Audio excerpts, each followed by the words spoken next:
Okay, so this is a short screencast, just of the main elements of the live event for Phonology B. Okay, so what we talked about were looking at segmentals and trying to do some diagnostic work in terms of what is the issue with your learners. Is it an articulation issue, as in they don't know how, they're unable to form that sound in their mouth, so we're looking at articulatory phonetics.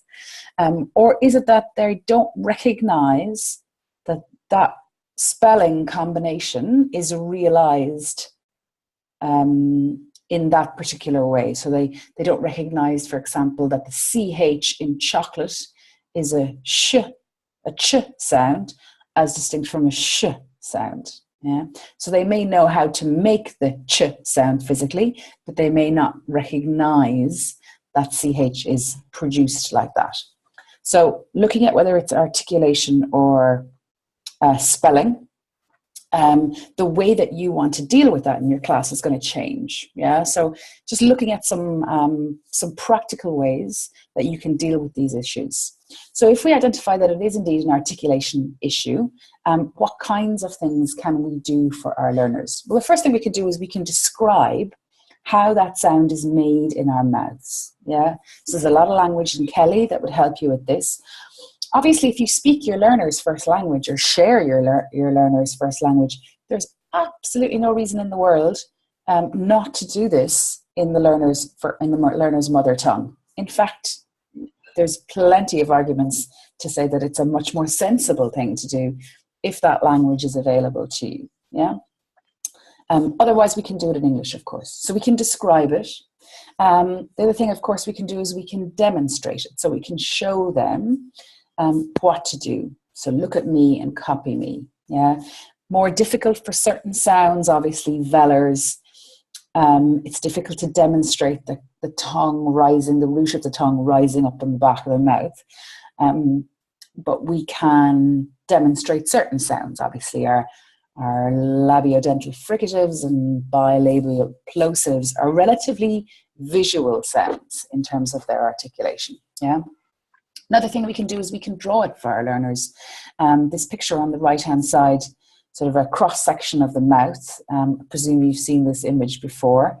Learning how to draw that and label it and move the tongue depending on what sound we're trying to draw for our learners. That can be quite helpful. So we've got describe, demonstrate, draw. Another thing we can do is we can show it, that idea of the inside of the mouth. If you Google, you see the screenshot down at the bottom of this slide on the right-hand side. This is a screenshot from a random YouTube video. I Googled, or I searched for articulatory phonetics. This video is, I see, 6 minutes long, and it's quite a sort of an academic video that's focused on, we'll say, students of articulatory phonetics as distinct from language students. But in that, there are very short clips of the animated cross-section of the mouth that you could absolutely use with students. Yeah. So now we're moving into physical markers. That's another thing, of course, that we can do, and that's obviously connected to our demonstration. Encouraging students to start to access certain parts of their bodies where they're able to tangibly feel the changes between one sound and another. Yeah. So if we look at this I-E difference, and maybe if we extend it from from E to I to to the schwa. Yeah.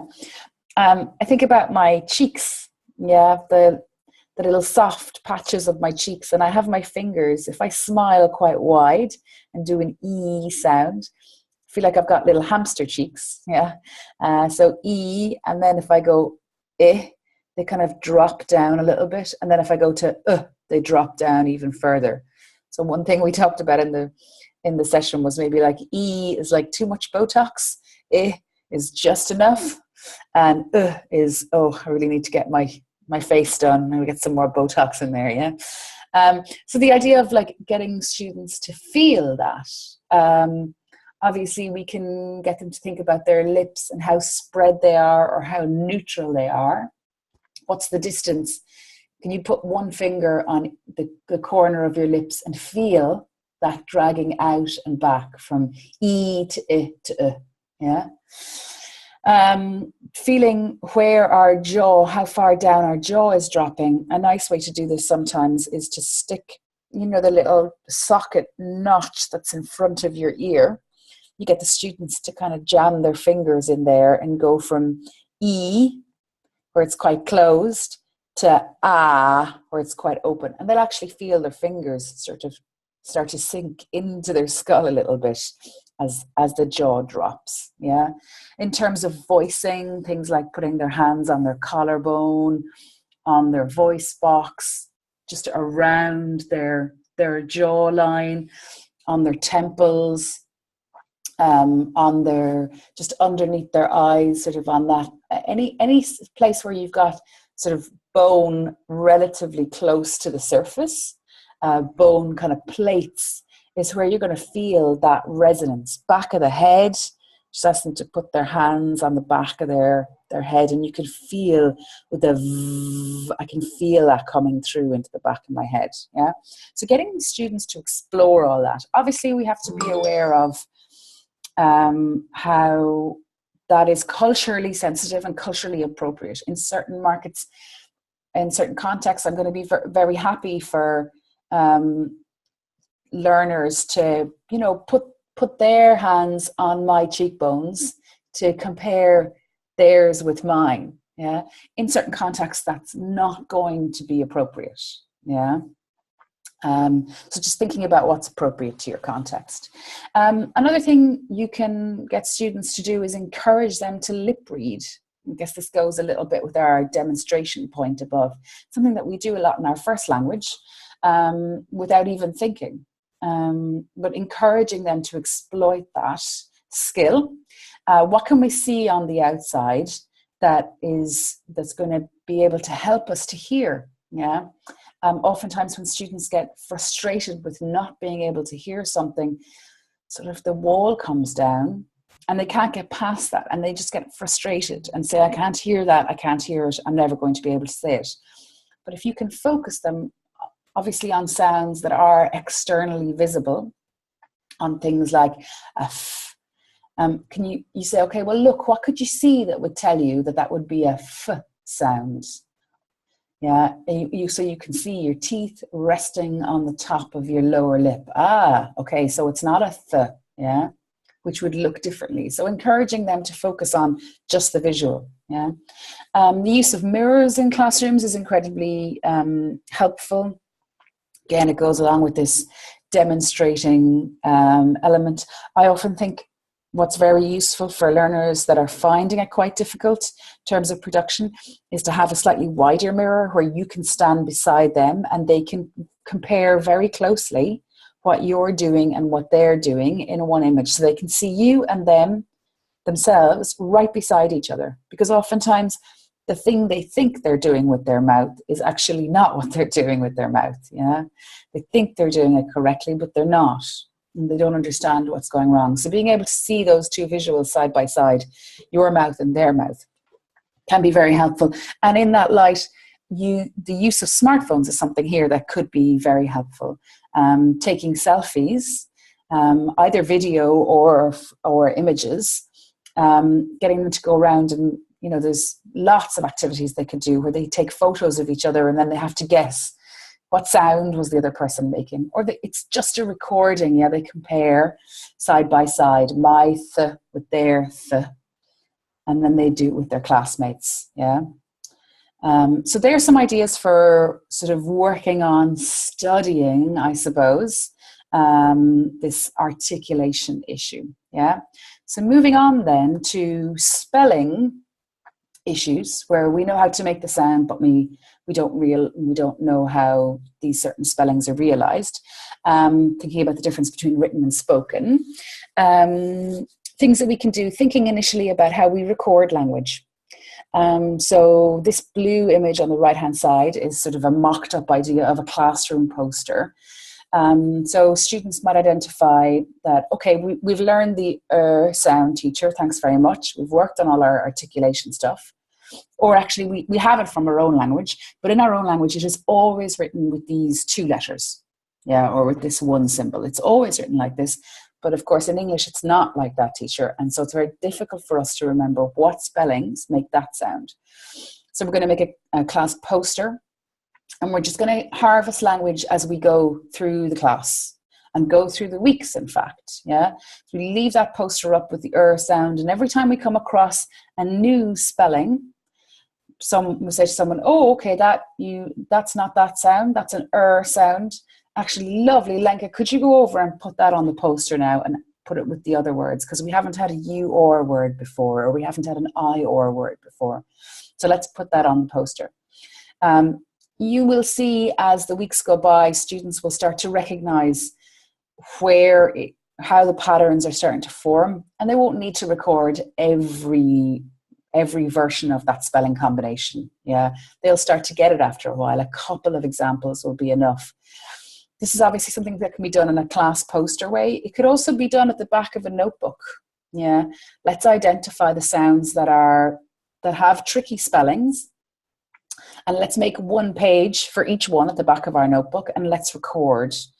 And that could be like a homework task. Go through your vocabulary list for this week and move stuff over into the back. Okay, for the first 10 minutes of class, I want you to get in pairs and show each other your pages, your th pages, your f pages, whatever sounds it is that you've been working on. Yeah. In terms of that recording, there's also another idea. We've got posters, we've got notebooks. The idea of decks of cards, index cards. Instead of having a poster, you could have a set of decks of cards. So maybe you have one box that's got cards in it, and another box that's got oi cards in it. Yeah. Every time a new word comes up, this is a potential fastest finisher activity. You say, okay, there was a new word there today with the sound. Did you find it? Yeah. Lenka, can you go over and put that on an index card and just put that in the box? Loads of things, obviously, we can do with these cards. Games like Go Fish. If you don't know how to play it, Google it. It's just a kids card game.